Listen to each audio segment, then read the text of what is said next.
Mbak, dengar suaraku nggak? Ya, oke.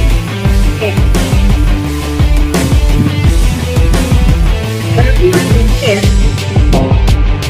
Ya, betul. Oke. Selamat malam ya kalian. Sinyal lagi berlatih ya. Lagi latihan fisik terus jadi sendu. Iya. Anak gimana Mbak kabarnya Mbak semua Mbak? Sehat, alhamdulillah. Alhamdulillah. Gimana nih? Tetap masih terjaga ya puasanya ya?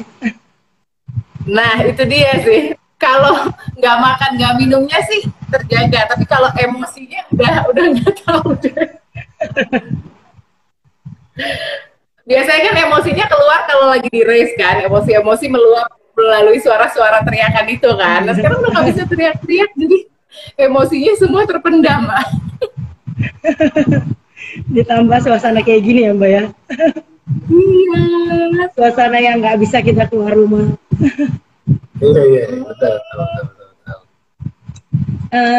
Ini Mbak, kita mau banyak tahu tentang keluarga Damara nih Mbak, untuk sejarahnya dari awal mengenal pushback itu. Awalnya mengenal pushback itu sejak kapan tuh Mbak? Nah, sebenarnya kalau aku pribadi dengar mengenai balance bike atau pushback itu dari Hawa Bayi sih. Jadi kayak kita kan ada komunitas ibu-ibu yang lahirnya anaknya deketan gitu. Jadi kita ngebentuk satu komunitas, tukar informasi. Nah, dari Hawa baru-baru lahir tuh ada salah satu teman kita yang baru pulang dari tinggal di Eropa, cerita bahwa anak-anak di sana dari kecil-kecil banget tuh udah dikasih yang namanya balance bike ini. Terus dia sharing lah, terus pokoknya manfaatnya bagus, cuma itu kurang lebih tahun 2015 kan. Jadi di Indonesia pun sendiri belum terlalu booming ya kayaknya, mungkin baru mulai lah. Itu sinyal udah mungkin Sinyal mungkin. Sinyal waktu itu aku kebetulan tahun 2015. Usia di 1 tahun. Nah iya, tapi di situ tuh kayak karena kita kalau ke mall juga belum banyak ngelihat ada balance bike, terus kebetulan Hawa pun cewek kan, pertimbangan kita terus buat aku meyakinkan ayahnya bahwa ini sesuatu yang bagus tuh lumayan susah deh waktu itu. Akhirnya iya ada yang minta dibukain susu nggak puasa, ada Dewa. Ini dulu sedikit. Ini mamanya sih, mama tuh. Halo. Dewa. Nah, iya. Jadi pada saat itu mungkin awal-awalnya mungkin ayah sempat aneh kali, ini sih beli sepeda kayak gini manfaatnya buat apa sih gitu ya? Iya dan lumayan khawatir, maksudnya kayak anak cewek dikasih gitu jatuh nggak sih, masa ayah anak kecil itu gitu. Akhirnya udah deh menguap gitu aja tuh 2015, sampai akhirnya terus kita punya anak kedua Dewa. Di Dewa ulang tahun yang kedua kita keluar lagi tuh cerita mengenai si balance bike ini, karena kita memutuskan Dewa ini mau dibeliin sepeda roda berapa nih di umur 2 tahun.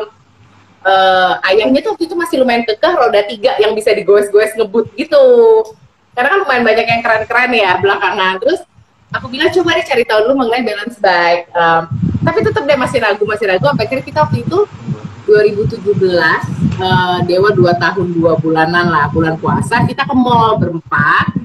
Di salah satu toko mainannya ada jual balance bike. Nggak boleh sebut merek. Nggak boleh sebut merek, karena kita udah nggak pakai. Karena yang ini juga kayaknya bukan brand ambassador salah satu. Oh iya, bukan. Jadi kita nggak sebut merek lah ya. Kayak dia waktu di toko mainan itu tuh Dewa nyoba dan nggak mau lepas sama balance bike. Jadi bener-bener dia keliling toko mainan itu, mungkin karena kalau balance bike itu kan mereka bisa ngontrol sendiri, kita nggak perlu pegangin, kita nggak perlu apa, mau jatuh ya mereka berdiri lagi gitu kan, dia berdiri dan jalan kan, cuma bawa sepeda. Udah dari situ kita beli, kita bawa pulang. Udah itu awal mulanya 2017. 2019. Iya 2017. Anak siapa tuh? Ya 2019. Iya di situ. Terus Hawa tetap belum kita kasih. Pokoknya intinya ini buat anak cowok lah. Oke. Jadi mindsetnya sepeda balance bike ini untuk anak laki-laki gitu ya? Iya awalnya. Yang pertama kita beliin juga Dewa. Yang pertama kali akhirnya kita cariin komunitas dan kompetisinya juga Dewa. Setelah ikut sekali 2 kali, baru kakaknya kok kayaknya pengen ikutan kan, ya udah akhirnya mulai deh. Pokoknya kita start itu 2019 Juni lah kalau nggak salah sih Mbak. Belum lama sih. Belum ada setahun, mau setahun ya mulai semuanya. Ada Aira dari Malaysia. Halo Aira. Halo Aira. Lalu untuk melatih Hawa dan Dewa bagaimana tuh? Setelah mereka diberikan balance bike, langkah awalnya untuk melatih mereka bagaimana? Sampai mereka bisa kalau kita sih sebenarnya lebih kepada ngasih kesempatan buat mereka main aja gitu ya. Artinya mereka nyoba-nyoba sendiri, tapi yang paling kita rasakan dampaknya itu adalah memang ketika dia mulai ketemu sama komunitasnya gitu. Jadi artinya ketika sudah ketemu, kayak misalkan contoh gitu ya, ketemu kita pertama kali ke Latber itu sama Pushback Jakarta waktu itu. Oh iya. Beneran. Ya di Velodrome. Kita pertama kali ikut, itu kita ketemu Mas Oki, Mbak Yanti segala macam. Disitulah Dewa ngelihat tuh ada yang namanya Sinyo, Samaru, Fabio segala macam. Bahkan Hawa masih pakai sepeda roda 4 ke Velodrome saat itu. Hawa belum punya balance bike tuh. Jadi cuma yang baru punya si Dewa doang ya? Iya. Dari situ akhirnya karena dia sudah ngelihat teman-temannya, mulai itu mereka, temanku bisa kok, nggak bisa ya. Dari situ mereka lebih giat. Nah, iya sih. Ya jadi lebih ke cara kita nggak punya awalnya nggak ada metode sama sekali. Mereka tuh harus seperti apa? Karena kita pun juga nggak tahu sama sekali. Cuma ternyata anak-anak itu children see, children do gitu. Dia akan melakukan apa yang mereka lihat gitu. Makanya kenapa akhirnya Dewa bisa berdiri di jog, tentu ada yang dia lihat dong. Benar, mereka akan lebih cepat belajar secara otodidak gitu ya. Secara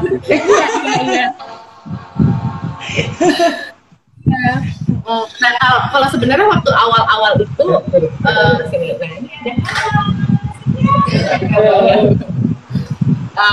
awal-awal itu pas mereka main kan, awalnya baru Dewa main tuh aku suka posting di Instagram, terus ada temen lama, temen SMA kayak dan itu ada komunitasnya loh, coba deh kamu tinggal di Tangsel kan, terus ada juga komunitas Tangsel dan lain sebagainya. Itu ada Surabaya. Mau nanya dong Om Tante nih, ada yang mau tanya nih.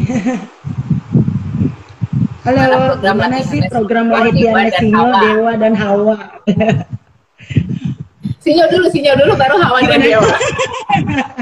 Nggak, aku mau tahu cerita dari Hawa dan Dewa dulu untuk program latihannya. Kalau latihannya dulu kita cukup rutin ya Mbak, ikut latihan DBJ di Velodrome. Karena kan memang tiap minggu kebetulan kakek neneknya si Hawa Dewa itu rumahnya di daerah Jakarta Timur, jadi kita selalu sempetin tuh sore. Iya. Kita juga pernah beberapa kali ikut Latbernya balance bike Tangsel sih, karena rumah kita di Tangsel juga.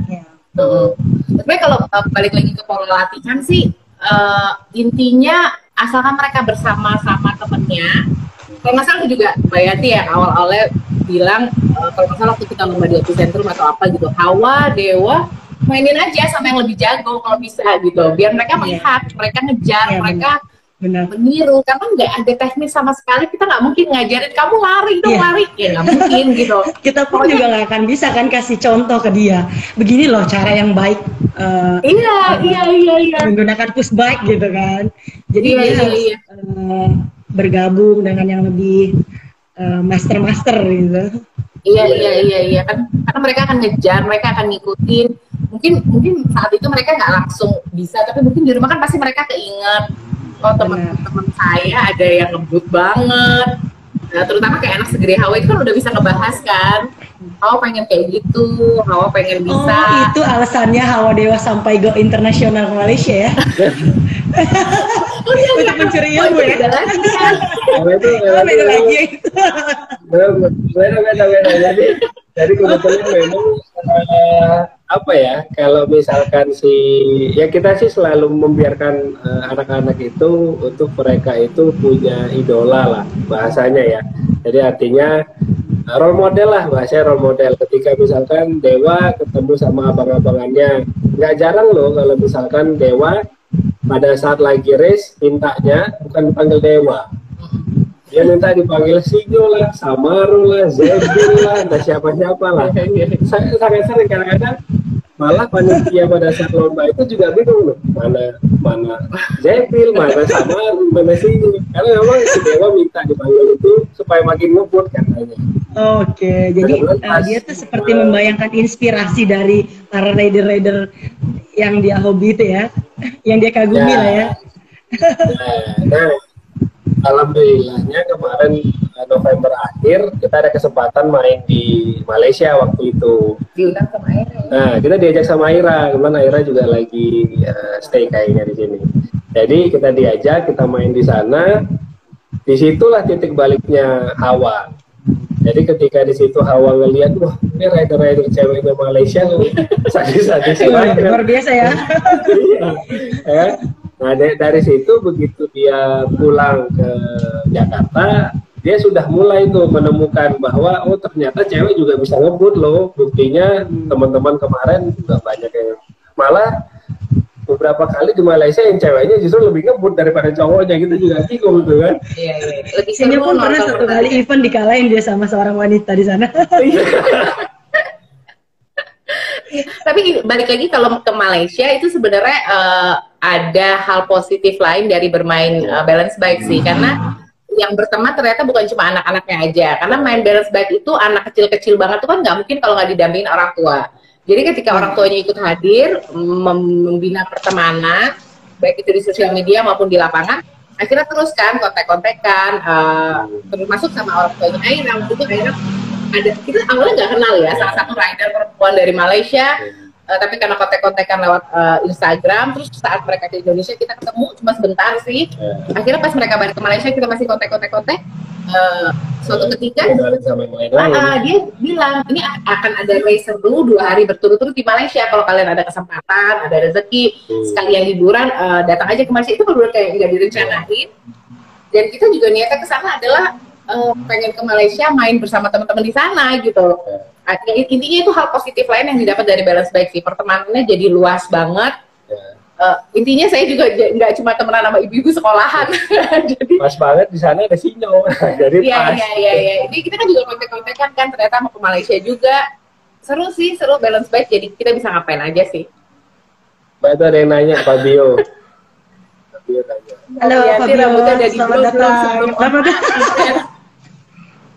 Tadi Bapak Kinan nanya, Bapak Kinan, Mas Reza kalau nggak salah, itu gimana caranya supaya sepeda keren-keren? Nah, ini udah nggak salah nih, kita lagi on air di tempat untuk upgrade sepeda yang paling keren. Mantap. Tenang, karbon siap dikirim kok. Oke, Mbak Bun, terus pertama kali tuh kalau Hawa Dewa itu event pertama kali dia ikutin saat acara Pushbike itu di mana ya? Kalau Dewa itu tahun lalu di London Taxi Balance Bike Competition, pertama kali itu. Di mana namanya? Di Fluid Village. Tahun lalu. Pas kalau nggak salah pas bulan puasa juga. Iya. Pokoknya seminggu. Oh, itu event pertama kalinya Hawa dan Dewa. Ya. Bagaimana pengalaman di event pertama kali itu? Agak shock sih justru. Kita awalnya di situ akhirnya kita ngeliat, wah ini ada orang-orang yang pas itu kita ngelihat memang Mbak Yanti sama teman-teman pakai baju PBJ, Pusat Jakarta, teman-teman Baladibo gitu. Kita ngelihatnya, wah itu pertama kali kita terjun ke kompetisi balance bike, terus kita ngelihat, wah ternyata ini bukan cuma mainan untuk anak-anak loh, tapi memang ini justru fasilitas juga buat orang tuanya untuk ngembangin pengetahuannya di bidang parenting. Kalau kita selalu diskusi gitu bahwa kita yang mendorong anak-anak ini untuk bermain push bike ini tergolong di dalam klasifikasi millennial parenting, Mbak. Kalau menurut kami ya. Jadi artinya benar. Ini cara parenting yang berbeda. Ini era milenial gitu. Zaman dulu kan kayak kita kadang-kadang pikir teman gua dulu nggak ada nih balance bike ini. Kenapa baru sekarang? Dan dampaknya kan juga sangat banyak kan. Jadi Dewa kita mulai tahun lalu bulan Mei, Hawa itu baru mulai Bintaro Exchange. Jadi ada exchange yang berikutnya yang di Bintaro Exchange. Di situ juga kita ketemu tuh. Kebetulan kalau nggak salah Mas Oki pada saat itu sempat diwawancarai juga sama Mbak Anteksi ya kan. Nah dari situ baru kita tahu, oh ternyata ini ada latihannya di velodrome. Baru setelah itu kita ikut. Udah mulai dari situ aktif lah gitu. Oke, jadi awalnya ini kalian tuh tidak tergabung dari sebuah komunitas ya. Awalnya kalian mengikuti event itu dulu, setelah itu baru kalian mengenal itu. Oh ternyata banyak komunitas juga yang ada ya di Jakarta ini. Memang sebelum kita alhamdulillah ke luar waktu itu ke Malaysia, kita juga sempat keliling sih Mbak. Halo. Halo Dewa, puasa nggak? Puasanya? Puasa ya? Bulannya? Iya, jadi kita juga selain main keluar juga, kita juga alhamdulillah sempat pas itu main ke Jogja gitu. Jadi artinya teman-teman di Jawa ini juga ternyata seru-seru banget, komunikasi juga oke banget. Oke. Terus event di mana yang paling seru yang kalian pernah ikutin? Yang paling seru dan tidak terlupakan. Cerita. Yang paling berkesan ya kalau saya ya, yang paling berkesan ini bukan karena kita lagi ngobrol sama Mbak Yanti ya, bukan.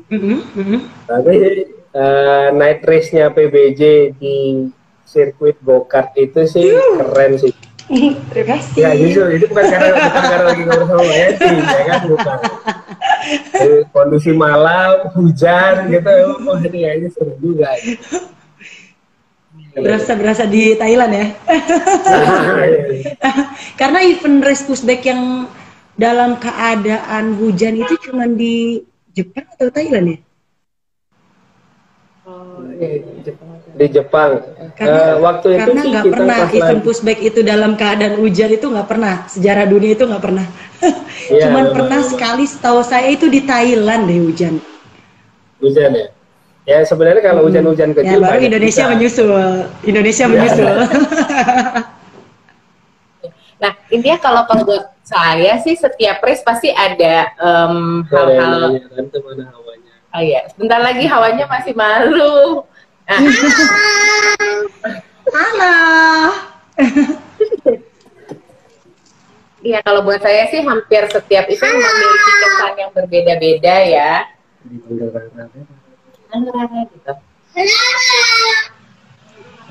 Hawanya mana tuh? Hawa. Ya gitu, jadi kayak Hawa dicariin sama Boni, Hawa. Halo Bandung. Nah iya, termasuk salah satunya event yang di Bandung kemarin. Event di Bandung pertama yang kita ikutin tuh yang waktu itu loh ya. Yang ada KFC itu apa? Oh ya, di Balai apa kayak? Iya, sebentar. Nah di situ kayak kita punya satu kesan yang berbeda banget gitu. Baru kali ini main balance bike, suasananya adem banget, nggak bikin emosi. Jadi biasanya kan teriakan orang tua aja kan udah campur keringat, campur emosi, capek. Nah ini enggak, bener-bener kayak kita dimanjakan banget gitu kan waktu di Bandung. Jadi dengan nuansa alam gitu ya, dengan nuansa alam yang terbuka, serasa piknik ya gitu ya waktu itu ya. Iya ada rumputan. Iya bener-bener, makanya setiap event sih punya kesan yang beda-beda. Di Malaysia juga, di situ pertama kalinya kita ngelihat bahwa cewek-cewek tuh lucu-lucu banget ya di sana ya, bajunya, sepedanya, helmnya dengan pita-pitanya, tapi ngebutnya sadis banget di Malaysia. Dengan rok tutunya. Itu rok tutu, rata-rata pakai rok tutu. Terus apa, helmnya juga yang warna-warni. Kita justru kaget ya, Bun, kita waktu itu kaget banget ya. Wih, banyak banget ya cewek di sini ya waktu di Malaysia. Iya, Terus mereka mulai start, kita sampai bengong lihat ya. Hah? Si Nyo pun kalah lah sama mereka. Hah? Ya, itu yang serunya juga Dewa pertama kali ikut kategori cowok 2-4 tahun kayaknya cuma ada di Malaysia deh itu waktu itu. Iya. Waktu itu Dewa di urutan posisi keberapa tuh? Ya. Kan itu ikut race 2 hari ya. Jadi race keduanya, yang di hari kedua itu dia cuma sampai semifinal. Ya kita sih cukup bangga sih. Jadi di tengah-tengah dia harus bertarung sama kakak-kakaknya yang relatif usianya maksimal 4 tahun kan. Berarti kan ada yang hampir 5 kan. Iya. Nah, dia masih bisa fight, intinya dia berani start aja, kita juga cukup cukup kaget sih, dan dia fight ternyata sampai semifinal, kita juga nggak kaget loh, jago juga nih anaknya kan. Apalagi waktu itu posisi treknya ada halangan rintangan ya, yang kita harus melewati ban itu loh. Iya betul, yang ada kayu-kayunya juga. Ini event di mana ya, Putrajaya atau di? Iya, di Putrajaya yang kedua. Itu Shah Alam. Yang pertama, oke. Nah, yang pertama itu kita di KL Gateway. Yang di KL Gateway, alhamdulillah Dewa medium 7 sih, alhamdulillah. Dewa. Hawanya kita di situ baru agak shock, wah ternyata ceweknya ngebut-ngebut banget.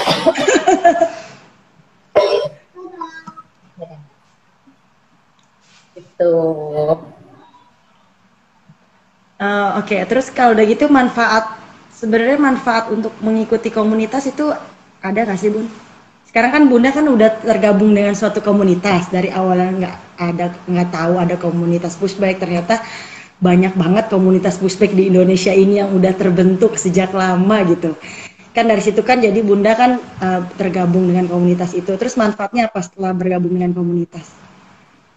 Ya, kalau dari untuk anak-anak yang sendiri main pushbike sih banyak ya, maksudnya info-info pasti keluar duluan dari komunitas-komunitas itu, baik info lomba, info latihan bersama, terus info-info upgrade sepeda mungkin, info-info ya kan, informasi buat kita pribadi untuk perkembangan pushbike-nya pasti dari komunitas itu besar. Yang kedua sih pertemanan sih, maksudnya karena kita kan sebenarnya nggak gampang ya nyari kegiatan yang anak dan orang tua tuh terlibat semua barengan gitu. Nah, dengan adanya komunitas-komunitas ini, kita kadang kalau udah lagi bingung, bosan ke mall terus gitu, tinggal janjian kan, cari open space, cari ruang terbuka hijau atau yang bisa main sepeda, janjian bawa sepeda, udah anak-anaknya main, orang tuanya ngobrol atau enggak orang tuanya ikut ngelatih bareng. Jadi banyak banget sih kita orang tuanya makan atau agak gosip-gosip dikit gitu kan. Cuma dia komunitasnya banyak banget, karena jarang loh ada komunitas yang bapaknya ikut, ibunya juga, anaknya juga gitu. Biasanya kan kalaupun ngantar sekolah, anaknya sama ibu, ngantar ini anak sama bapak. Nah ini semuanya tuh bisa ikutan kan komunitas sepeda ini kan. Sampai neneknya, kakeknya, ya. Sampai neneknya, kakeknya ya Bun ya. Iya. Ada yang bawa makanan, gitu-gitu kan. Jadi seru sih, seru banget. Makanya kayak kangen banget ya ini kita karena kondisi ini jadi agak lumayan, aduh kapan sih selesainya gitu. Terus kalau untuk Hawa dan Dewa lebih, halo Destan, apa kabar? Destan dari Jogja. Wah, ini jagoannya Jogja nih. Jagoannya Jogja. Ini yang megang podium 2017 dari Sabang sampai Merauke. Terus Bun, untuk lebih ke Dewa dan Hawanya, kalau manfaatnya ke mereka setelah mengenal pushbike apa? Oh iya. Banyak banget, Mbak. Jadi artinya kebetulan kan memang Dewa juga alhamdulillah sudah ikut sekolah lah ya, preschool gitulah. Jadi kita dapat input dari gurunya. Jadi dia bilang bahwa perkembangannya Dewa dari pertama kali masuk sebelum pada saat itu kita kenalkan balance bike atau push bike, itu ternyata perkembangannya pesat banget.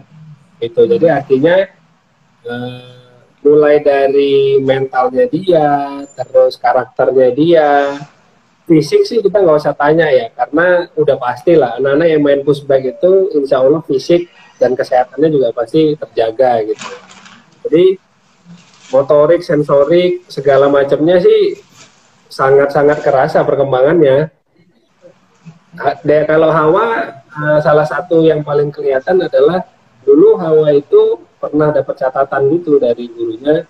Jadi kadang-kadang kalau dilempar, misalkan gitu lagi main lempar tangkap bola gitu, Hawa kadang-kadang suka agak sedikit telat kalau misalkan bolanya, terus suka nggak fokus.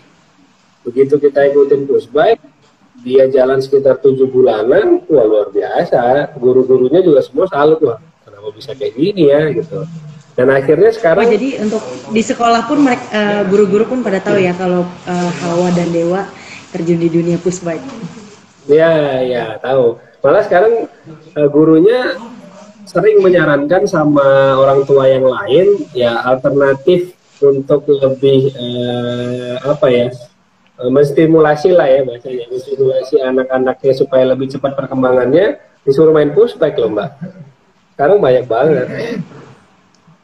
Karena kan push bike itu kan semuanya kan kayak dimanfaatin gitu ya, fisiknya, kakinya, terus matanya ketika, apalagi misalkan contohnya lagi race ya, kapan mereka harus belok, kan nggak mungkin mereka hafal track kan, track itu kan beda-beda setiap race, jadi kan mereka kan matanya harus selalu ngelihat, mata di dalam helm itu harus selalu ngelihat ketika di depan udah ada kon berarti harus belok terus, belum lagi ketika ada yang nyalip, pasti kan kalau yang nggak fokus kan pasti akan buyar gitu-gitu, jadi mungkin kita aja juga belum tentu bisa loh di posisi mereka, tapi ketika mereka sudah bisa ngebut, nggak jatuh, nggak tabrakan, nggak nabrak kon, itu berarti kayak kemampuan itu udah banyak kan, banyak banget. Nah itu ternyata juga sebenarnya kita tidak sadari ternyata sangat mempengaruhi aspek dia yang lainnya gitu ya, fokus belajar. Terus terutama untuk di umur-umur Dewa ya, karena di sekolah pun itu gurunya bilang kalau sebelum mulai belajar tuh mereka akan main dulu. Jadi mereka keluarkan energi, intinya anak-anak kita pun energinya berlebih banget kan. Di saat kita membutuhkan mereka untuk fokus, untuk serius, itu energi itu harus dikeluarin gitu. Kayak kita pengen mereka istirahat atau makan yang benar kan ya energinya harus dikeluarin dulu gitu. Nah intinya kalau untuk fisik, untuk kemampuan mereka sih banyak banget, manfaatnya banyak banget.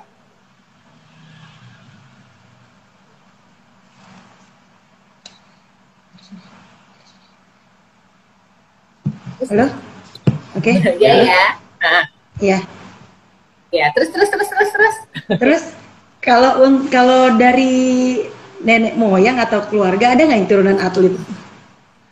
Karena aku lihat Dewa itu seperti ada darah jiwa atlet yang diturunkan gitu. Ya antara atlet atau ini ya entrepreneur ya. Kita juga nggak tahu nih Mbak sebenarnya. Kalau atlet sih nggak ada kayaknya sih. Cuma kalau olahraga iya, kita semua maksudnya kayak keluarga, termasuk keluarga gerak lah kasarnya. Kayak bukan mager.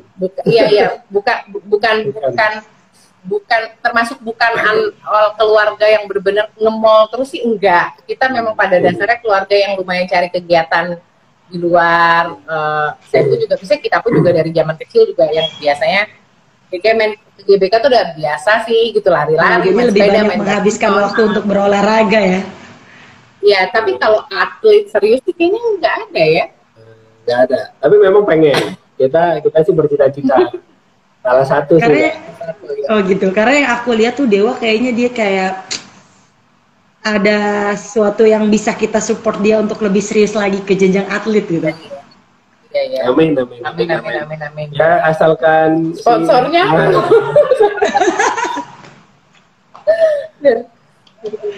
Oh, itu ada pertanyaan dari Dastan. Olahraga apa yang dipilih Hawa setelah nanti selesai main push bike, ayah bunda? Berenang. Kita udah hampir bisa dipastikan karena Hawa tuh punya asma, Dastan. Jadi kayak kita berdua punya asma. Dan ternyata terlihat semakin jelas nurun di Hawa ini pas Hawa main push bike ini. Biasanya kan kadang kita kalau lagi race itu kan nggak semuanya tempatnya udaranya bersih ya gitu. Misalnya nggak semuanya kayak banyak pohonnya. Jadi biasanya dampaknya itu sehari atau 2 hari setelah race yang agak sedikit, misalkan kan beberapa kali kita race tuh ada sebelahnya tuh jalan yang ada mobilnya gitu. Hawa pasti sesek, nggak sekolah tuh besok-besoknya 2 hari 3 hari. Nah intinya itu semakin terus beberapa kali juga akhirnya kita ke dokter yang sampai dokternya kayak ini anaknya ngapain sih Bu kok sampai sesek gitu. Iya kita cerita sih bahwa dia main push bike segala macam. Nah ya jadi mungkin ya memang satu-satunya jalan setelah push bike ini selesai Hawa harus berenang rutin sih, kayak harus itu. Iya, Hawa berenang. Kalau Dewa kita masih nyari. Dewa gitu. Jadi Hawa itu memang dari kecil memang ada riwayat asma ya. Ya, kayaknya bawa. Apa kecilnya sering masuk rumah? Waktu kecil enggak. Rumah sakit enggak? Enggak. Cuma pokoknya lebih dipicu alergi. Mungkin sebenarnya bukan olahraganya ya. Kalau olahraga apapun sebenarnya bagus justru untuk asma tuh bagus kan, lebih nguatin paru-parunya untuk bernafas. Cuma kan saat race itu banyak banget yang terjadi kan. Misalkan itu tadi ada debu, terus hujan, terakhir di Bandung hujan. Jadi dingin yang ngebuat anak asma itu kadang kumat itu kan tingkat kelembapan udaranya yang bener-bener ya dingin banget gitu. Jadi nafasnya jadi tipis. Jadi efek-efek itu sih yang ngebuat kita akhirnya makin kelihatan jelas bahwa Hawa ada asma ya. Intinya kalau olahraga rutin ya push bike rutin pun sebenarnya bisa sembuh sih. Cuma ya sejauh ini saran dari dokter sih paling baik setelah ini berenang. Itu Dastan. Dastan mau ikut ya berenang ya. Terima kasih ya Dastan atas pertanyaannya. Ya gitu. Kalau Dewa sih insya Allah masih panjang di push bike ya. Ya, insya Allah sih. Itu. Apalagi pertanyaannya? Kalau untuk sejarah push bike Dewa dan Hawa, sejarah push bike-nya mereka dari awal sampai sekarang bagaimana? Sejarah mereka main push bike? Ya. Kalau Dewa. Tuh, ini Dewa bergabung tadi ada Dastan tuh nak. Nah kalau perjalanannya mereka sih, ya kalau beda-beda ya. Hawa sama Dewa tuh beda. Kalau Dewa itu, intinya satu lagi sih dampak positif dari balance bike ini, kita jadi lebih mengenal anak kita sih, lebih mengenal anak kita. Kayak misalkan Dewa pertama kali main push bike sama sekarang itu kan udah beda banget ya. Sekarang tuh dia makin tahu ya, semakin ditekutin orang dia semakin senang. Semakin ramai orang dia semakin senang gitu kan. Jadi Dewa nyanyi dong, Dewa disuruh nyanyi tuh sama Dastan. Dewa nyanyi Dewa kata Dastan. Dewa nyanyi dong. Please kata Dewa. Kata Dewa tidak.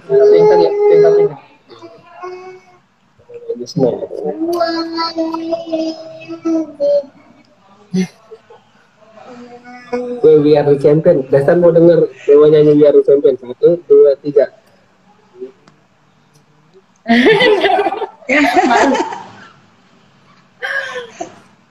Nanti Dastan ke Jakarta sini Dastan, kita nyanyi bareng-bareng. Nyanyi bareng-bareng di GBK. Ya kita jadi lebih Dewa udah berapa banyak pialanya Dewa? Nggak sebanyak Dastan, nggak sebanyak Sinyo sih. Tapi kalau boleh cerita, trofi pertamanya Dewa itu di Independence Race-nya Velodrome memang. Itu pertama kali. DJ ya. Iya. Itu 17 Agustus tahu aku deh. Ya, tahun lalu. Iya, itu pun event pertama kali push bike Jakarta tuh. Oh iya. Iya. Jadi event pertama kalinya push bike Jakarta di situ. Ya, jadi bulan Juli itu pertama kali, jadi ingat ya ada Dastan. Jadi ketemu Dastan, kita main di Rawamangun kalau nggak salah. Pulau Mas. Jadi iya itu eventnya. Bukan. Itu Remuli kalau nggak salah. Rolling Jam. Rolling Jam ya. Jadi Dastan, nah kita Rolling di situ Jam. Dastan tuh. Dastan juara 1, Dewa juara 4. Tapi memang nggak dapat trofi, belum dapat. Kita belum merasakan tuh. Iya belum. Ya. Enggak, Terus? waktu event itu memang nggak ada trofi kan, cuma dapat medali aja kan. Di event Rolling Jam itu memang nggak dapat trofi kan? Oh, lupa sih kita. Waktu itu pemenangnya cuma Pokoknya dapat medali. Sertifikat sih selalu. Sertifikat ya. Sama Dia cash namanya money Boni. tuh seinget aku. Boni. Ada ya? Pertanyaan dari Boni. Bunda Ayah, kalau jaga mood Hawa dan Dewa lagi balap gimana? Gimana tuh? Nah ini kalau ini beda strategi Mbak. Jadi kalau kalau Dewa selalu dipegang sama saya, sama aku kebetulan. Kalau Hawa dipegang sama ibunya, nggak boleh diganti. Nggak boleh. Kalau diganti pasti langsung rusak. Ya. Oh, Hawa dipegang sama ibunya. Tapi kalau aku lihat di truk ibunya teriakin Dewa dan Hawa juga, gimana dong? Ya. Kalau mengenai teriak juga kalau mengenai teriak itu ada ceritanya lagi. Aku punya pembelaan, Mbak ya. Ya, jadi kalau menjaga mood itu kebetulan karakter anaknya kan beda tuh Hawa sama Dewa. Kalau Hawa tuh tipe yang dia tuh sangat suka rules. Dia tuh sangat pengen tahu gitu what's next, apa yang harus saya lakukan gitu. Jadi udah gitu saya kan bawel ya. Jadi kalau saya kasih tahu tuh Dewa, Hawa lumayan nangkep tuh. Oh, nanti gini ya, gitu ya. Terus dia udah oke. Nah, kalau Dewa nggak bisa sama sekali. Pokoknya Dewa mau kalau Dewa tuh apa ya, harus dijaga moodnya ya itu tadi. Beberapa kali ya di start terima kasih biasanya ada yang merelakan anaknya untuk menemani Dewa di start. Salah satunya kayak Sinyo gitu ya, supaya Dewa mau start gitu kan. Dia Dewa itu jiwanya tuh anak-anak banget kalau Dewa. Yang dia tahu main sepeda itu fun, ya dia senang ngebut, tapi dia senang ngebut ya kalau orang tepuk tangan gitu kan. Terus dia senang kalau misalkan dia akan nyari tuh, kalau dia mau start dia akan nyari Sinyo mana, abang ini mana, itu mana, ini mana gitu. Nah itu Dewa. Jadi kalaupun kita mau respon, kita akan cerita, nanti ada si ini loh, nanti abang Sinyo lihat kamu ngebut deh gitu. Intinya kita ngebuat dia fun sih kalau Dewa. Kita harus ngebuat dia seneng ya. Intinya sih Memang yang aku lihat pada anak usia Dewa memang seperti itu ya, semuanya. Samaro pun begitu semua. iya jadi memang Yang lain-lain di komunitas juga anak usia Dewa itu 3 tahun kan ya? baru 3 tahun. Baru mau 3 tahun ya. Nggak jarang juga tiba-tiba moodnya hilang gitu. Dia lagi rave, lagi lari kencang tuh tiba-tiba mau pelan aja, ya udah mau gimana lagi kan. Tiba-tiba udah mau nyampe finish ke satu di atraksi tuh kan? Ya. Jadi kadang-kadang juga dia ya itulah sebenarnya yang justru akhirnya kita jadi belajar Mbak, bahwa tugas kita sebenarnya sebagai orang tua ini sebenarnya hanya memfasilitasi gitu, bukan malah ya kita nggak, ya kita mungkin sekali 2 kali melihat orang tua yang memang memaksakan ambisi gitu ya. Wah, pokoknya anak gue harus juara, pokoknya anak begitu nggak juara kadang-kadang anaknya dimarahin, kadang-kadang kita juga kasihan juga, walaupun kadang-kadang kita juga pernah juga kesel gitu, ini harusnya bisa nih, tapi kenapa nggak ngebut kan gitu kan. Tapi ya kembali lagi bahwa ini memang panggungnya anak-anak gitu. Ini adalah wilayahnya mereka untuk mengekspresikan dirinya mereka. Jadi kalau memang ternyata Dewa lebih memilih berdiri sebelum finish dan disalib temennya, tapi dia lebih senang, ya kita juga ikutan senang. Gitu. Mbak, aku mau ngebahas mengenai teriakan ya Mbak ya. Ini harus dicatat ya itu semua. Coba ditunjukin dulu dong. Gimana dicontohkan dulu. Dicontohkan dulu teriakannya. Biar yang lain mengerti teriakan apa sih yang dimaksud gitu. Makanya dia, tunggu sebelum itu aku ceritain dulu ya. Jadi awal mereka pushback sih belum ya kayaknya ya. Misalnya masih jaim ya, akunya masih bukan jaim. Misalnya kayak nggak tahu, kita clueless lah harus ngapain. Orang tua tuh harus ngapain. Aku tahu gerakan Mbak pertama kali kalau gitu.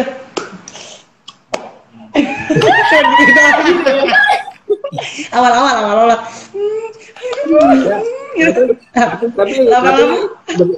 Tapi sembari jalan ke sini Mbak udah ada banyak saingannya sekarang. Oh iya. Ya udah banyak. Semuanya hampir semuanya teriak. Iya. Kayak membangunkan macan tidur lainnya gitu kan. Enggak, kalau aku pernah ngebahas sih sama ayah gitu. Aku itu sama anak-anak tuh 24 jam kan, Mbak, dari mereka lahir, dari awal lahir, dari dewa lahir tuh aku 24 jam sama mereka. Tapi saat mereka di podium, sorry, mereka di track itu kan mereka sendirian kan, Mbak. Mereka sendirian yang kadang hanya ada suara sound dari mic yang entah bapak-bapak gitu. Kemudian ada suara, dia ngelihat sekelilingnya ada orang-orang tepuk tangan, bahkan nggak jarang tuh tracknya itu kayak lumayan menjauh ke pohon-pohon, atau yang kayak di stadion besar dia bahkan nggak bisa lihat kita tuh ada di mana. Itu ya kalau menurut. Jadi itu nggak jarang ya anak-anak yang akhirnya kayak, gue harus ngapain sih di sini gitu. Nah buat aku, dengan aku teriak, dimanapun aku berada, dia akan dengar gitu bahwa bunda tuh ada kok, bunda nggak akan pergi gitu. Meskipun nggak mungkin juga aku ngejar di seluruh tracknya tuh nggak mungkin kan, karena ada juga kadang-kadang orang tua yang keliling sampai dia ikutin loh itu keliling track.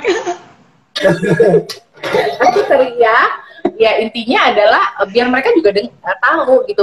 Kita nggak kayak ngelepas anak main kita nggak kayak ngelepas Tamiya gitu. Mereka bukan Tamiya yang kita lepas main sendiri gitu kan. Mereka kita temenin juga, kita teriakin juga, kita support juga. Intinya awal-awalnya itu aku mulai ngeliat kayaknya teriak ini oke aja deh, nggak bermasalah. Itu adalah waktu itu pernah Dewa tuh lomba di satu tempat. Aku masih lumayan jaim sih, masih yang kayak aduh ini bisa ngebut nggak ya. Terus ada pemadam kebakaran lewat, bener-bener lewat. Dan Dewa berhenti, Mbak, nonton pemadam kebakaran itu lewat, dan dia dari posisi 1 waktu itu. Aku kayak masih jaim ya saat itu, karena belum terlalu kenal sama banyak komunitas juga. Aku yang kayak, oh my god, anak gue diem berhenti, udah berhenti tenang. Terus ada ibu lain, teman kita lah, mamanya Caska, kalau nggak salah. Oke, bentar. Mamanya Caska kayak malah ngebantuin kayak, Dewa, ayo dong Dewa maju gitu. Nah di situ aku mulai ngerasa bahwa iya, anak 2 tahun kayak kita berharap apa sih sama anak 2 tahun gitu loh. Kita berharap kita diem aja mereka bisa ngerti gitu. Kalau ada pemadam kebakaran bunyi kenceng banget mereka cuek gitu kan nggak mungkin juga. Jadi mulai saat itu aku mulai nggak bahwa anak umur 2 sampai 5 atau 6 tahun itu ya wajar-wajar aja kok kalau kita orang tua ikut teriakin, ikut rame supaya mereka tahu orang tuanya ada. Nah sejak itu sih aku kayak dimanapun aku memastikan bahwa anak-anakku harus tahu bahwa ada bundanya di situ yang berteriak sangat kencang gitu. Kan? Oh gitu. Oke. Coba contohin dulu teriakannya sekarang. Ayo contohin teriak. Gama gitu. Ini masih agak jaim sih. Aku coba dibikin azan maghrib sama tetangga. Nih ada yang tanya lagi nih, seberapa penting, pertanyaan dari Dastan, seberapa penting nilai podium bagi ayah dan bunda? Ini Dastan kayaknya kita invite aja jadi live bertiga. Ini next kamu Dastan, aku mau yang wawancarain ya. Kalau podium itu buat kita sih sebenarnya kenapa Mbak? Ada insiden? Ada insiden. Ya, tapi itu bukan goyang sendiri kan, bukan ada makhluk. Ada. Ada.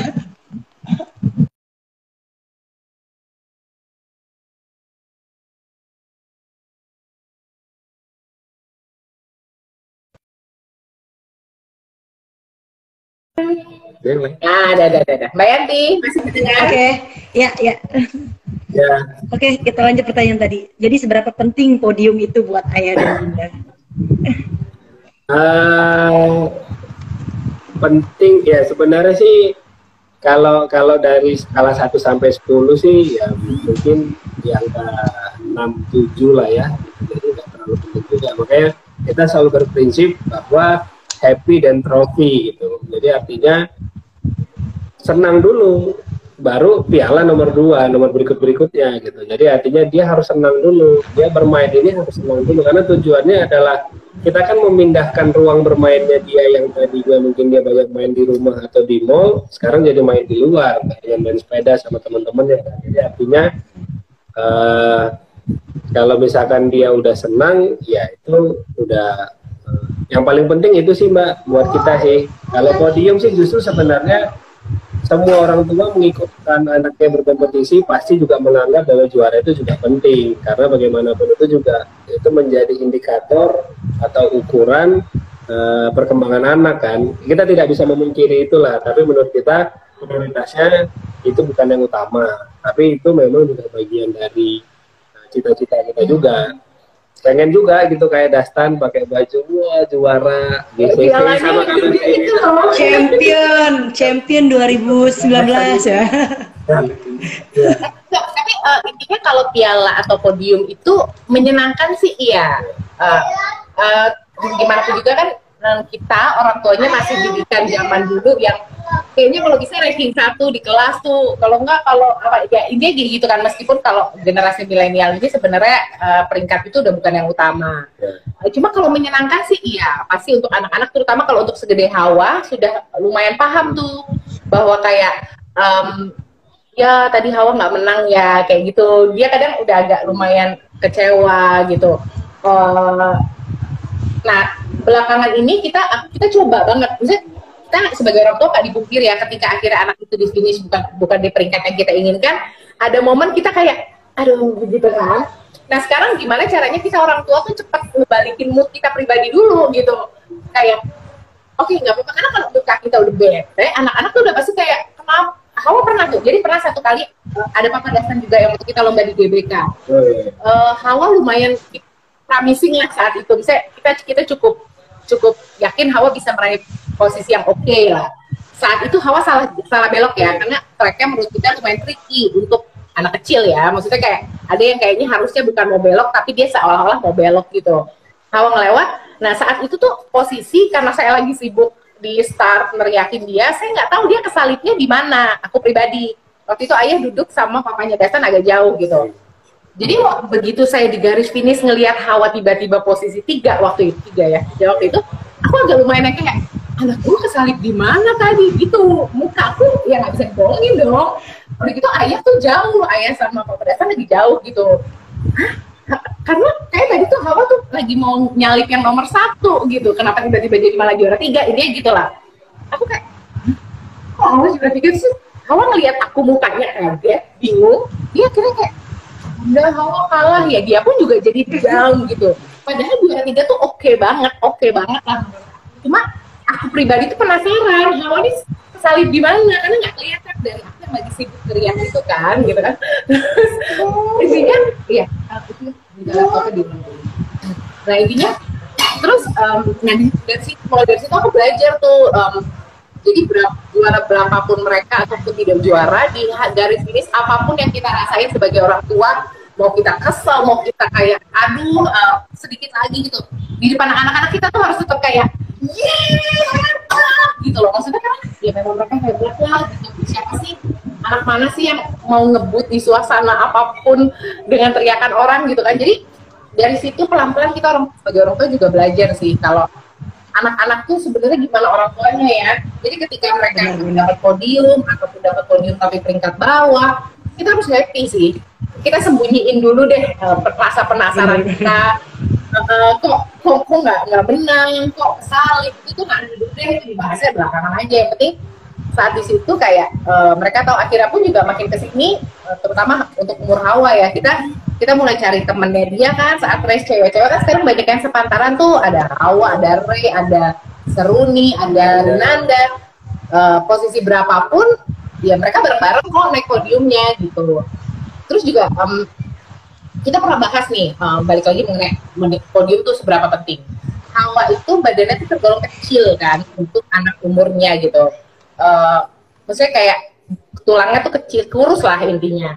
Terus dia tuh kayaknya juga ya sama seperti Dewa punya role model, ketika belok tuh kakinya harus gimana, harus naik, pokoknya harus gaya lah kayaknya ya kalau si Hawa, yang otomatis mengurangi kecepatannya dia. Terus si ayah pernah bilang gitu, ini kayaknya Hawa harus diubah deh gitu, maksudnya karena dengan dia bergaya seperti itu ya, kalau di foto memang bagus banget tapi speednya jadi menurun.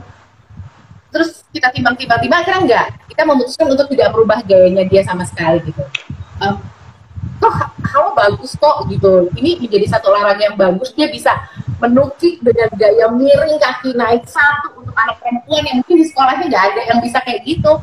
Akhirnya kita memutuskan untuk tidak merubah gayanya dia sama sekali hanya demi untuk mempercepat menambah kecepatannya dia gitu. Ya saya kita juga yakin di luar sana ada orang tua yang mungkin malah pengen anaknya bisa bergaya seperti itu gitu. Jadi udah kita akhirnya pernah ada di satu titik tidak akan merubah Hawa, tidak akan merubah Dewa hanya untuk bisa lebih cepat. Intinya lebih keren ya. lebih keren dia. Jadi gaya dulu ya. Body language kan. Ya. Yang penting mereka nyamannya seperti apa? Ya intinya kita fisik pasti ya pengennya yang terbaik lah, nggak pengen juga setiap habis ngebut terus misalkan batuk atau apa. Kita tetap pengen mereka di posisi terbaik dan ternyamannya mereka sih, ya. Jadi podium ada di posisi yang cukup menyenangkan, tapi tidak paling penting lah intinya. Itu Dastan. Tapi kalau Dastan terus sih. Ya kalau Dastan beda. Kayak karakter beda. Kayak Dastan sama Dewa aja beda gitu kan. Kalau Dewa tuh yang penting. Seumuran Dewa. Justru mereka belum tahu kali ya podium 1, 2, 3 gitu. Sering misalkan ya contohnya kayak misalnya ini kebetulan lagi Dastan yang nanya, kita main di GBK bareng pada saat itu, Dastan juara 1, Dewa nggak juara. Yang diingat itu bukan masalah juara 1, juara 2, yang diingat itu adalah mainannya ke bawah Dastan gitu. Misalkan ya. Jadi hal-hal yang kayak gitu sebenarnya justru menurut kita ternyata buat mereka itu belum terlalu penting banget. Tapi memang bagi kita terkadang menyenangkan kan. Melihat anak di atas podium itu memang menyenangkan, tapi juga akhirnya bisa juga jadi beban gitu, karena terkadang ada orang yang wah anaknya begitu naik podium nih, habis itu ekspektasinya langsung tinggi. Setiap terus anaknya harus podium terus gitu. Ada juga, saya yakin lah ya kan. Tapi kita juga pernah gitu sih, kita juga pernah. Akhirnya punya target kan. Tapi setelah kita pikir-pikir lagi kok, enggak juga lah gitu. Itu sih. Dan aku lihat sekarang aktivitas Hawa dan Dewa di rumah banyak banget dan seru-seru banget. Aku lihat Dewanya Hawa nyanyi. Gimana tuh? Berarti selain push bike juga sekarang untuk mengisi kegiatan-kegiatan positif di rumah juga banyak juga dong ya? Iya. Ceritain dong Bun. Iya, jadi ya sebenarnya main sepeda masih, cuma balik lagi mereka di mindset mereka main sepeda itu adalah bersama dengan teman-teman sih. Jadi ketika mereka berdua aja atau cuma sama kita di rumah nggak akan menyenangkan mungkin saat mereka rame-rame di tempat bermain sama teman-teman dulu ya waktu sebelum ada ini gitu. Nah kalau untuk kegiatannya sendiri sebenarnya kalau si Hawa Dewa kan masih ada sekolah online, jadi memang tugas-tugas sekolahnya juga masih lumayan banyak. Di samping itu jadi gini, di awal mulai libur ini kita kayak pengen banyak banget nih, udah beli raket kecil yuk, beli ini yuk, beli itu yuk, kayak kita seperti ngajarin dia balik lagi ya, rencana orang tuanya terlalu banyak. Sebenarnya lebih kepada berusaha menghabiskan energi mereka yang tidak tersalurkan karena nggak bisa main sepeda sih Mbak. Iya. Kayak misalnya sekarang karena nggak main sepeda nih, anak-anak itu yang tadinya kalau main sepeda itu habis race langsung tidur kan, tidur jam 7, jam 8 malam, paling lama jam 9. Sekarang kami jam 12 belum tidur, karena mungkin belum capek ya. Karena energinya belum tersalurkan ya, belum habis energinya di badan.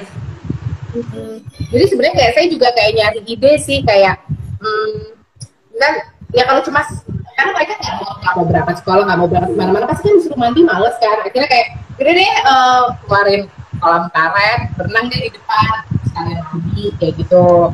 Atau enggak, ya sebenarnya nyari-nyari aja sih, itu termasuk salah satunya nyanyi-nyanyi ya. Nyanyi-nyanyi itu juga menghibur bapak ibunya sih, karena udah kelamaan di rumah sih Mbak. Tapi seru-seru banget. Iya, gitu.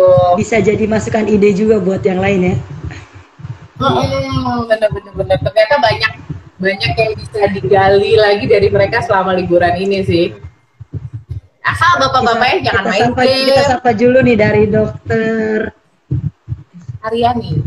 Dokter Aryani, halo dokter. Halo. Selamat bergabung. Tadi Sinyo udah nyapa duluan Sinyo di siapa? Aduh, Sinyo. Lihat nih Sinyo nih, aduh.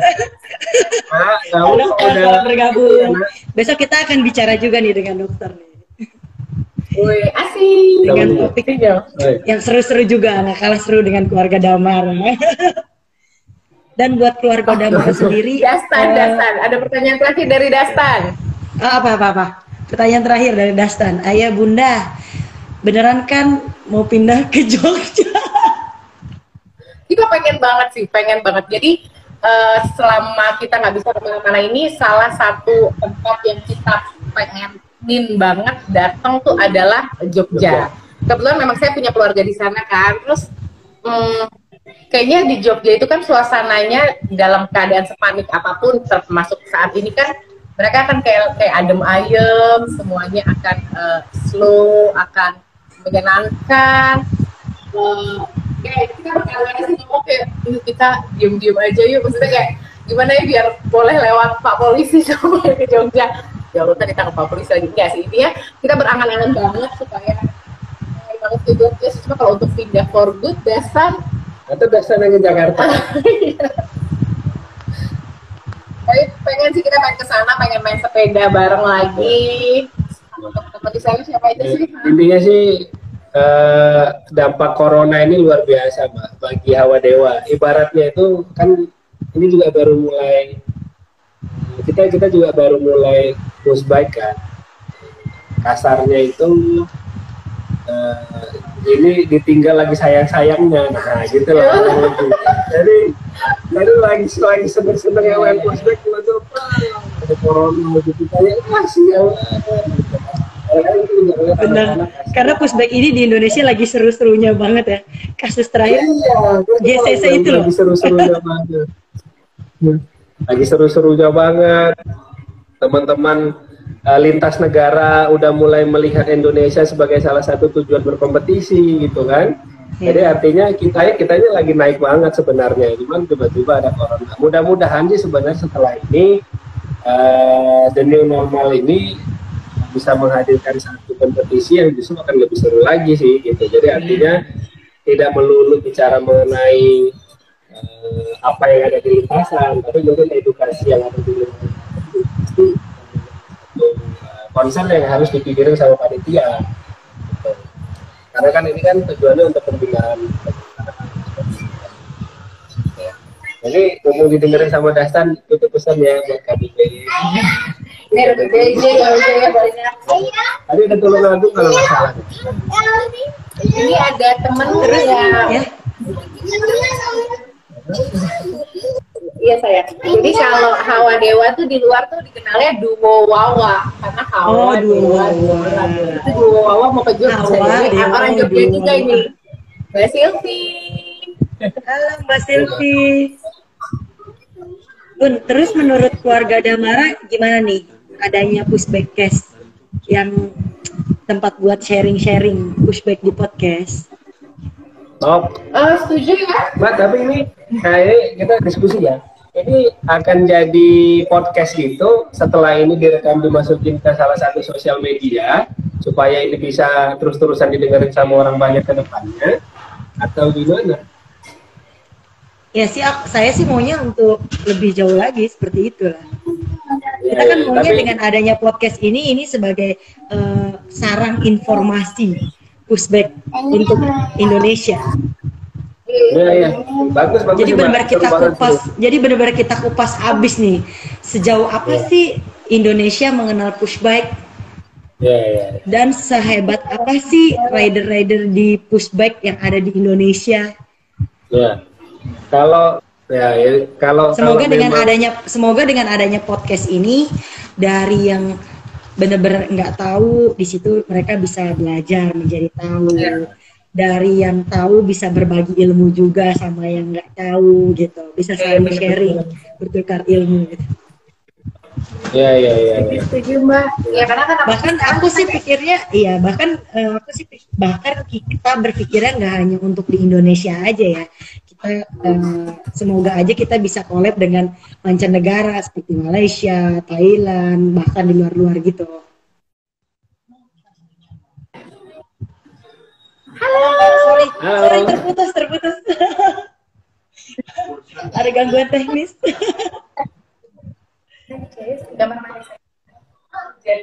Mana Hawa, halo, nyanyi dong. Aku mau dengar Hawa nyanyi nih. Bundanya nggak mau dong ya pasti ya. Ada Mama Kinan.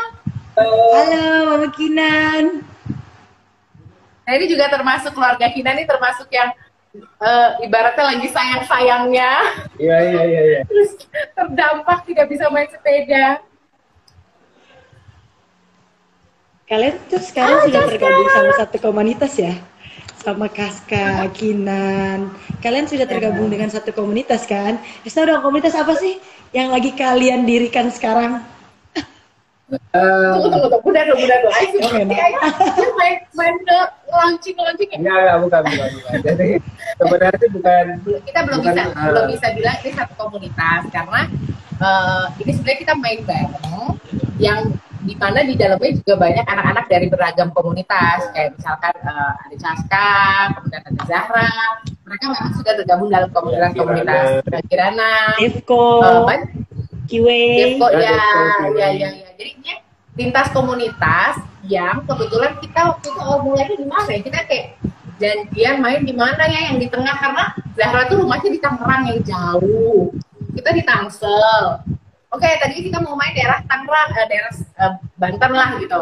Tapi kita mau ngajak yang kayak Caska gitu. Jadi kayak di mana ya yang lumayan tengah gitu. Dan akhirnya kita sering main di GBK itu. Itu sih sebenarnya. Tapi kita belum bisa bilang ini komunitas, soalnya takut ngeklaim banyak anggota komunitas soalnya teman-teman kita ini.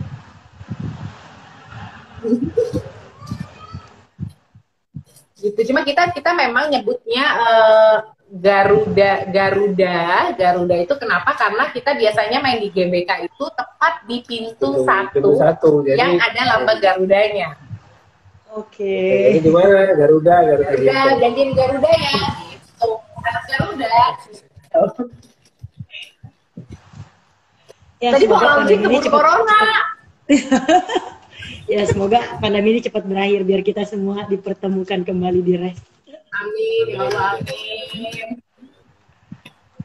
Mbak, terima kasih ya, Bun. Terima kasih atas waktunya.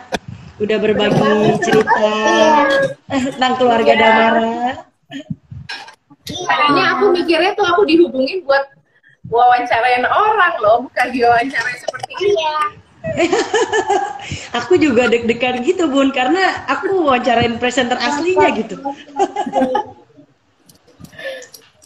Ya pokoknya banyak teman-teman kita lain yang kalau menurut kita sih seru juga dikulik ceritanya mengenai pushback sih, banyak banget. Kita pasti akan kita nonton setiap live nanti. Ya. Ini rencananya setiap minggu ya, Mbak? Atau Insya Allah kita akan buat setiap minggu.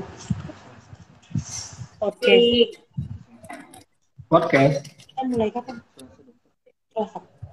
Rencana kami akan mulai podcast Selasa minggu depan untuk berbagi tentang pushback, dan ada live IG juga dengan dokter spesialis anak, Dokter Arini. Mbak jangan lupain kita latihan bareng via Zoom, Mbak. Oh, mau zoom latihan indoor via Zoom. Oke juga tuh, berbagi ilmu untuk body language, posisi di start, cornering. Ya. Setuju. Terus Bun, ada cerita lagi nggak yang mau disampaikan? Kalau aku sih sebenarnya banyak, karena kan kemarin banyak aku share mengenai rencana kita ngobrol ini ke teman-teman yang baru mau memulai anaknya main balance bike. Sebenarnya banyak sih yang lumayan banyak yang tanya, ya itu tadi sih gimana cara memulainya, gimana cara ngajarinnya gitu. Cuma memang dari pengalaman kita kan balik lagi ketemu sama teman-teman yang lain itu adalah kunci utamanya kan, karena kita nggak mungkin ngajarin anak kita cara teknik ini itu gitu kan. Kayak termasuk salah satu waktu itu juga Hawa Dewa, kita janjian di Garuda sama Caska awalnya tuh, akhirnya Hawa tuh yang lumayan ngeliat banget, oh gini tuh caranya lewat si Caska. Nah ya itu sih sebenarnya buat teman-teman yang lagi nonton ataupun yang mungkin nanti akan nonton siarannya, yang anaknya baru mau dimainkan, sebenarnya jangan, kita nggak bisa nyuruh dia apapun sih, cuma kita hanya bisa ngeliatin contoh ke mereka. Mungkin bisa lewat video, mungkin sekarang video sih paling ya, karena nggak bisa ketemu teman-teman kan, lewat YouTube mungkin, cari Instagram lewat gosen mungkin, lewat gosen mungkin ya. Oh, lewat gosen sih. Kok jadi lewat gosen sih? Lewat gosen paketmu itu loh. Diset. Oh, nanti kita pilih ya, dari tadi ada yang nanya, dari semua yang pertanyaan tadi kita pilih yang terbaik. Nanti dapat saya the Swiss, tapi Jabodetabek, Jogja nggak bisa. Tapi pertanyaan seru-seru dari Jogja ya, gimana dong? Kirim resep aja kalau sudah siap. Mbak, kirim resep aja, Mbak. Kirim resep ya. Jadi kirim bahan mentah ya. Jadi dari 2 pertanyaan yang seru akan mendapatkan dessert dari Hawa Dewa, iya, buat buka puasa, insya Allah dikirim. Okay, nanti pokoknya kita akan kontak via Instagram. Oh, iya. Terus Bun, ada pesan-pesan terakhir nggak buat seluruh pushback yang ada? Pecinta pushback. Intinya sih yang pertama, jangan berhenti main. Ya walaupun di tengah corona ini tentunya tempat bermain kan pasti, atau waktu bermain kan pasti akan lebih sedikit. Yang paling pertama tetap bermain, terus yang kedua tetap bersosialisasi lah sama teman-teman yang lain gitu, karena setelah ini semuanya beda, pasti kan semuanya akan kembali ke lintasan lah ya, bahasanya gitulah ya kan. Jadi artinya jangan sampai sekarang sudah main, sudah latihan, nanti begitu sudah boleh race malah nggak on lagi gitu. Jadi makanya yang pasti sih itu sih Mbak, mungkin pesan buat teman-teman yang sekarang sudah main dan biasa sudah ikut lomba. Terus buat yang memang baru akan mengajak anaknya main balance bike, intinya dikasih kesempatan aja anaknya. Jadi jangan ditakut-takutin, jatuh, jangan ini itu segala macam, biarin aja anaknya. Oh juga kalau misalkan nanti jatuh dia ngerasa sakit, juga nanti dari situ dia akan belajar. Terus yang kedua berikutnya adalah masukinlah anak-anaknya ke komunitas gitu, komunitas terdekat. Pushbike ini sudah hampir di seluruh kota itu, semua hampir seluruh kota juga udah ada komunitasnya gitu. Jadi masukin anaknya ke komunitas. Kalaupun misalkan memang anaknya tidak terlalu tertarik ke perlombaannya, tapi minimal anak-anak punya waktu bermain yang berbeda sama teman-temannya. Mungkin itu sih Mbak, kalau dari aku ya. Apa ya, kalau aku paling buat orang tuanya yang sama ini biasanya kita suka ketemu tiap weekend, janjian, tetap silaturahmi, ngobrol-ngobrol ya, kayak kita ada rencana Mbak Yati, kita mau bikin latihan lewat Zoom. Pokoknya new normal ini kan kreatif sih, biar anak-anak kalau bisa seminimal mungkin anak-anak ngerasain perubahan, karena memang udah berubah banget kan kehidupan mereka dari yang mereka biasanya kayak keluar ke pinggir jalan aja kayaknya nggak ragu, sekarang harus pakai masker gitu misalkan. Jadi ayo kita tetap kontak-kontakan, tetap saling berbagi. Kayak kita suka melihat Instagramnya Boni ya, yang di Bandung masih suka latihan di depan rumah gitu. Jadi tetap seru aja deh, pokoknya semangat terus, jangan patah semangat para orang tua. Oke, thank you ya keluarga Damara. Ya. Tunggu nanti undangannya buat hadir di podcast. Oh iya, siap. Mbak Yanti, semangat terus ya. Salam buat Sinyo, Samaro, sehat. Amin. Sama Mas Wiwit. Sama tim Pushbikers, Mas Aldi, Mas Oki, pokoknya sukses terus Mas. Jangan mana lihat dong. Mas Aldi.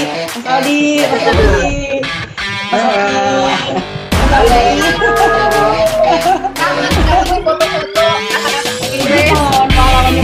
nih.